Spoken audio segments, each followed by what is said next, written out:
When evening came, Jesus was reclining at the table with the 12.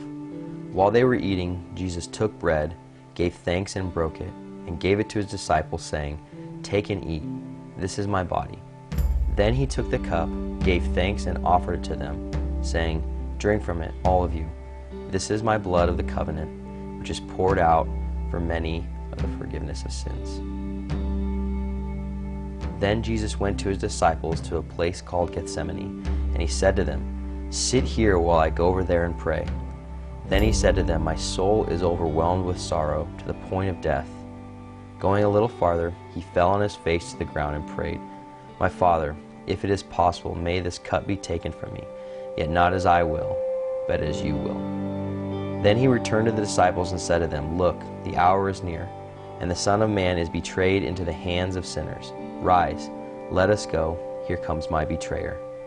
Going at once to Jesus, Judas said, "Greetings, Rabbi," and kissed him. Jesus replied, "Friend, do what you came for." Then the men stepped forward, seized Jesus, and arrested him. Those who had arrested Jesus took him to Caiaphas, the high priest, where the teachers of the law and the elders had assembled. The chief priests of the whole Sanhedrin were looking for false evidence against Jesus so that they could put him to death, but they did not find any, though many false witnesses came forward. But Jesus remained silent. The high priest said to him, "I charge you under oath by the living God. Tell us if you are the Christ, the Son of God." "Yes, it is as you say," Jesus replied. "He is worthy of death," they answered. Then they spit in his face and struck him with their fists. As they took him before Pilate to be judged, who found no fault in Jesus, and turned back to the Jews and asked, "What shall I do then with Jesus who is called Christ?" They all answered, "Crucify him."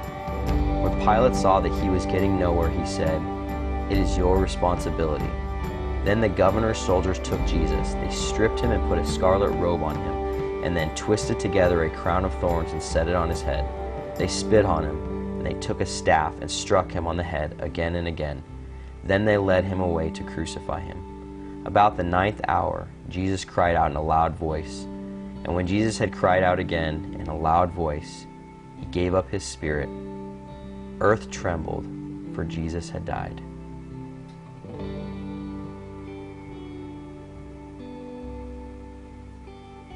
As evening approached, there came a man who took the body from the cross, wrapped it in clean linen cloth, and placed it in a new tomb that he had cut out of the rock.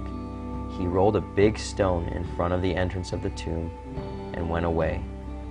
On the 3rd day after the Sabbath, at dawn on the 1st day of the week, Mary Magdalene and the other Mary went to look at the tomb. There was a violent earthquake, for the angel of the Lord came down from heaven, and going to the tomb, rolled back the stone and sat on it. The angel said to the woman, "Do not be afraid, for I know that you are looking for Jesus, who was crucified. He is not here,